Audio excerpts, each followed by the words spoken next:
Which players could help you win your fantasy championships over the next couple of weeks? All that and more in this episode of the Locked On Dynasty Football Podcast. You are Locked On Dynasty Football, part of the Locked On Podcast Network. Here are your hosts, Marcus Mosher and Kate Magdziuk. Welcome back to the Locked On Dynasty Podcast, part of the Locked On Podcast Network. Thank you for tuning in. We'd like to thank you for making us your first listen of the day. Today's show is brought to you by LinkedIn. LinkedIn Jobs helps you find the candidates that you want to talk to faster. Post your job for free at linkedin.com/LockedOnNFL. I am Marcus Mosher. You can follow me on Twitter at Marcus_Mosher. She is Kate Magdziuk. Follow her on Twitter at FFBallblast. Kate, how are you doing today? I'm doing good. We're in the fantasy football playoffs. It is week 1. There are huge implications for everything that we're doing here. And Marcus, I'm feeling pretty good about my teams. How are you feeling about your teams as we look to close out this first week? Not great. I actually got eliminated in several first-round matchups because of this one player, and that is the one and only Latavius Murray, Kate, who had 24 carries for 130 yards and a touchdown. Absolutely phenomenal. Just off the top here. He doesn't have any long-term value because he's going to turn 33 in January. Denver obviously has Javonte Williams coming back, but it just seems wild to me that in year 2022, Latavius Murray is going to swing fantasy playoffs and championships. Yeah, it makes you kind of sick to your stomach, doesn't it? Like Yes. It really makes you quite nauseous. Now, the question is, Marcus, so like we've seen Latavius Murray get the work. Obviously, we know that Melvin Gordon's no longer with the team. Like the opportunity is 100% going to be there. Hopefully, I can't believe I'm saying this. Hopefully, Russell Wilson will be back next week. I don't even know if I mean that truly, but coming up, they get the Rams. Not a fantastic matchup, but week 17 against the Chiefs, that's not too terrible. If he is going to get the volume, he could have that potential to swing matchups. And I don't know. It just makes me sick that I lost to Latavius Murray in a few leagues. That's all. So we're just going to talk about some players today that they're going to help you down the playoff stretch, some guys to keep an eye on. And then at the end of the show, we're going to talk about some injuries. Kate, I've got a couple other guys who's just random like performances that probably helped you get to a win. Same league, same dynasty league. The guy that I was going against had a bunch of injuries. So he played Latavius Murray and Zay Jones, who caught 6 passes for 109 yards and 3 touchdowns. Zay Jones has actually played pretty well over the last couple of weeks. Like he's seen 20 targets over the last 2 games. I don't know if he's somebody that is a must start going forward, but 4 touchdowns in the last 2 games, not bad. I mean, Marcus, over the last 5 games, that Zay Jones himself on a 17 game pace for 1,400 receiving yards, 119 catches, 14 touchdowns. It's not bad. That's not too shabby. And I mean, he's been providing a relatively safe floor at like 10 plus targets in 3 of the last 5 games. Mm-hmm. Not a single game in that stretch with fewer than 7 targets. Like the opportunity is there. He is playing almost all of the team's offensive snaps. Zay Jones could be a league winner. Now, I will say he's got a couple of tough matchups in the next couple of weeks, the Jets and then the Texans, which both of these teams, very solid secondaries, right? Like, yep. It could be tougher sledding for Zay Jones, but I mean, from an opportunity standpoint, it's really hard to find a guy that, in some of these dynasty leagues with relatively shorter benches, Zay Jones might still be on the waiver wire, and there's absolutely no way that he should be. I still can't believe I lost to Zay Jones and Latavius Murray. Who else, Kate? Who else had a big performance in Week 15 that we need to mention? I mean, I want to talk about the fact that A.J. Brown and Devonta Smith are the new Tyreek Hill and Jalen Waddle. They're obviously fully rostered, but I do want to just issue the caveat that I think that they are like the, again, AJ Brown and Devonta Smith are the Tyreek Hill and Jalen Waddle at a discount right now that I think are some of the more interesting bits. What about Kirk Cousins league winner? Kirk Cousins absolutely dominated. Obviously, we had a favorable game script. And I don't think Kirk Cousins dynasty value is just ever going to move. I think he's just like Moses etched in stone, like Sure. QB12. But I mean, back-to-back games with 400 plus passing yards. Kirk Cousins does feel likely to be a league winner, gets the Giants, then gets the Green Bay Packers. It's interesting sledding for the Minnesota Vikings. And Kirk Cousins been one of the safest fantasy quarterbacks, but week 50 we finally saw that. You just have to start him every week, right? Like, I know sometimes it feels gross and you try to play it by the matchups, but you just have to play him every week because he's got playmakers, especially now with TJ Hawkinson in the lineup, right? Like they've got a tight end that's reliable. They've got obviously Justin Jefferson, maybe the best receiver in football. Adam Thielen is so, he didn't have a catch until the fourth quarter, and all of a sudden he scores a touchdown and has a couple of big plays. It's just a really good offense, Kate, that I think you can trust going forward, not only this year, but also long term. Like with Kevin O'Connell there, I don't see any reason why this offense shouldn't be one of the better ones in the league over the next 2 or 3 years. Yeah, I think this offense is in good shape. Everything is going to revolve, I think, initially around Kirk Cousins and Justin Jefferson and getting those two in a position where they can make Yep. big plays. And anything else that you get as a complement to that, just gravy on top. Want to let you know that this podcast is sponsored by BetterHelp Therapy Online. Unfortunately, life doesn't come with a user manual. So when it's not working for you, it's normal to feel stuck. Therapists are trained to help you figure out the cause of challenging emotions and help you learn productive coping skills, which makes therapy the closest thing to a guided tour of a complex engine called you. BetterHelp has connected over 3 million people with licensed therapists. It's convenient, secure, and accessible anywhere, 100% online. Everyone deserves to feel their best. BetterHelp makes it easy to get started. As the world's largest therapy service, they've matched millions of people with professionally licensed and vetted therapists available 100% online.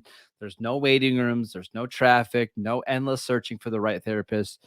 If one's not working for you, you can switch at any time. Get unstuck with BetterHelp. Learn more and save 10% off your first month at betterhelp.com/lockedon. That is betterhelp.com/lockedon. Also want to let you know that today's podcast is brought to you by LinkedIn. These days, every new potential hire can feel like a high-stakes wager for your small business. You want to be 100% certain that you have access to the best qualified candidates available. That's why you have to check out LinkedIn Jobs. LinkedIn Jobs helps you find the right people for your team faster and for free. All you have to do is add your job and then the purple hiring frame to your LinkedIn profile to spread the word that you're hiring. Simple tools like screening questions make it easy to focus on candidates with just the right skills and experience so you can quickly prioritize who you'd like to interview and hire. It's why small businesses rate LinkedIn Jobs #1 in delivering quality hires versus leading competitors. LinkedIn Jobs helps you find the qualified candidates that you want to talk to faster. Post your job for free at linkedin.com/lockedonnfl. That is linkedin.com/lockedonnfl to post your job for free. Terms and conditions apply. All right, Kate, give us some players that maybe we're not talking about enough as we kind of go forward in the fantasy playoffs. I want to talk about Evan Engram. Buy, sell, hold. I think he's a buy. 10 targets, 8 for 62, which doesn't feel like a super solid matchup. But this was a very, very tough matchup for opposing tight ends this season. The Cowboys have been really solid against fantasy tight ends. And looking at Evan Engram, yes, he is a top 5 tight end, courtesy of his week 14 performance. But Marcus, like Evan Engram has been very low key, a very valuable and stable asset. He's been a tight end 1 in 8 of 14 games this season. Like, that's a lot of stability for a tight end that really nobody is talking about in terms of his long-term value. It's an interesting point to be at in Evan Ingram's career, because what does this mean for his long-term value? I feel like we're finally seeing Evan Engram be the Evan Engram that Yep. we saw in his rookie season. What do we think this means long term? Because if you're a believer in Evan Engram long term, this feels like the time to buy. Yeah, and I should also mention from yesterday's game. So he caught 8 passes for 62 yards, as you mentioned. He was also gone a long period of this game because of like a forearm slash elbow injury. It happened early in this game. He missed several drives and still managed to pull out that performance. He's on a 1-year deal with Jacksonville, but with how much cap space Jacksonville has, I think they would be wise to bring him back. He's a good fit in Doug Peterson's offense. I think you have to buy. I really do. I think he's finally, after all these years, has found a situation that makes sense for him. Yeah, and like looking towards the future, obviously this continues to be a team that is evolving. We see the just evolvement of the quarterback in Trevor Lawrence, but I think overall this is a team that's very much trending in the right direction. And I mean, let's look at dynasty rankings, right? Like, where is Evan Engram actually being valued? Consensus rankings over at Dynasty League Football, they have Evan Engram as tight end 18. Okay, so that is 3 spots behind Mike Gesicki, 4 spots behind Greg Dulcich, 5 spots behind Arizona's Trey McBride. How do you feel about those rankings? Hey, Kate, Mike Gesicki last 4 games has caught 1 pass for 5 yards. Yep. Like, if this is how we're going to value Evan Engram, he's 28 years old. We've seen time and time again that feels like the ripening spot. Like, if we're picking tight ends off the tight end tree, picking them off the tight end tree right around age 27, 28 seems to be their ripening spot. And I think Evan Engram, if we're valuing him right around there, I think he's at least tight end 10, tight end 11. What would you be willing to send for Evan Engram in a tight end premium league? A 2nd-round pick. That feels right. Yeah, that's And kinda, I'm doing it. I mean, it has to be a tight end premium league because there's still just so much volatility at the tight end position unless you have one of those elite guys. But yeah, I think he's, after that first 2 or probably 2 tiers of tight ends, it's a really interesting, candidate to buy this offseason. I'm curious to see what he looks like, Kate, over the final 3 games of the season and maybe into the playoffs. Who He's knows with this certainly flexible earned team? himself a place. Either if it's not with the Jaguars, he's earned himself a nice deal somewhere else. So Yes. things are trending up. All right, let's talk about some other players. I know you have a certain Saint that you want to talk about. Why don't you go ahead and do it? Let's talk about Rashid Shaheed, who I think, uh, like every single game, it just feels like you watch and all of a sudden he has like 150-yard catch. He's been Yep. ridiculous, but played 50+% of offensive snaps in each of the last 3 games. He's increased that snap share in each of his last 4 games, 3 targets, 50 receiving yards in each of the last 3 games. I think we're seeing that involvement trend up. Like, we're seeing him be efficient with the opportunities that he is getting, and thus we're seeing him get more opportunities. I think I'm willing to pick him up. He's still on the waiver wire in a couple of my shorter bench dynasty leagues. I'm 100% gonna take him, stash him. Very volatile at this point, but the usage is starting to match some of that trend we're seeing in productivity. So I'm buying Rashid Shaheed. Should also mention Jawan Johnson from that same Saints team.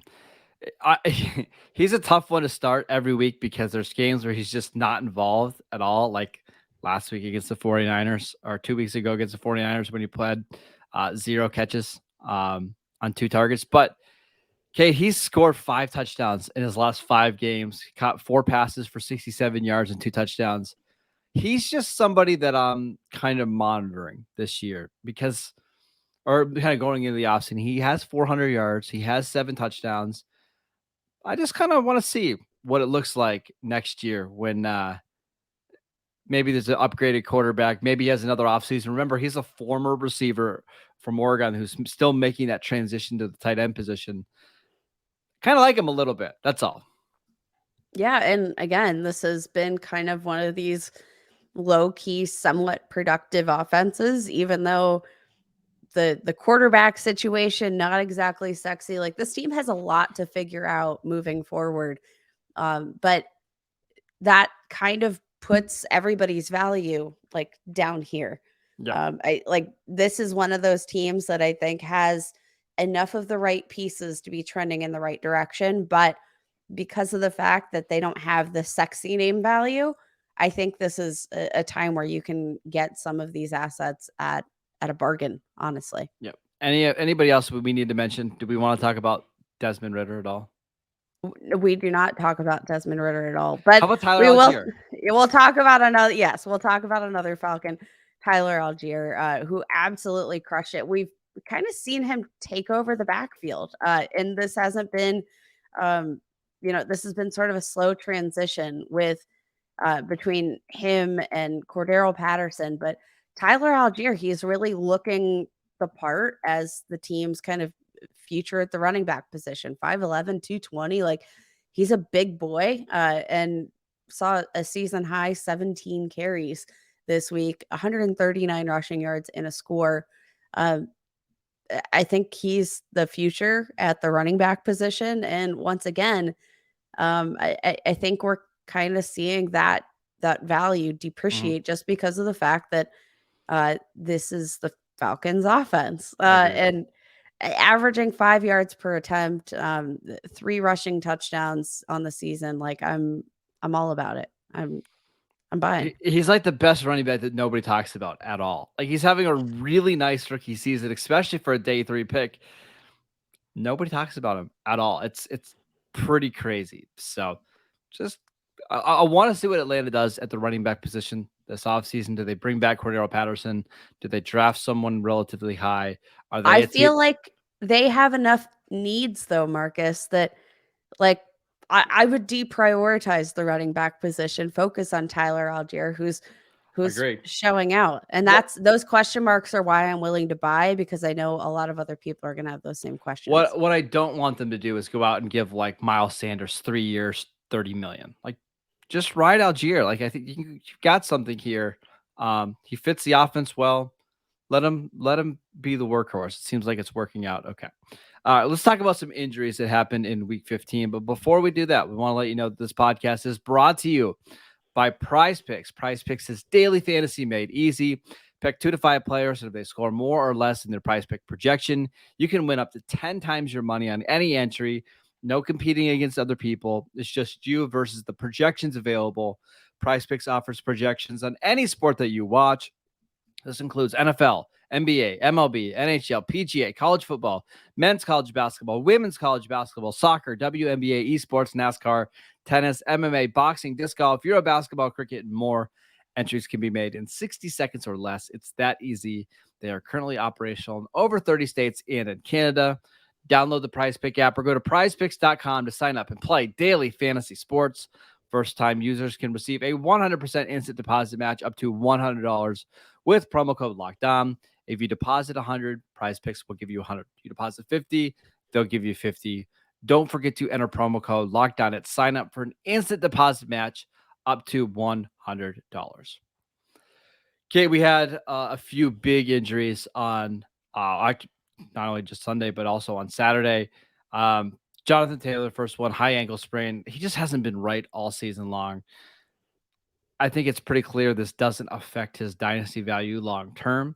But just general thoughts on the Taylor injury. I mean, Zach Moss, potential fantasy league winner. I don't know. I've been waiting for this moment my entire life as the unfortunate Zach Moss truther.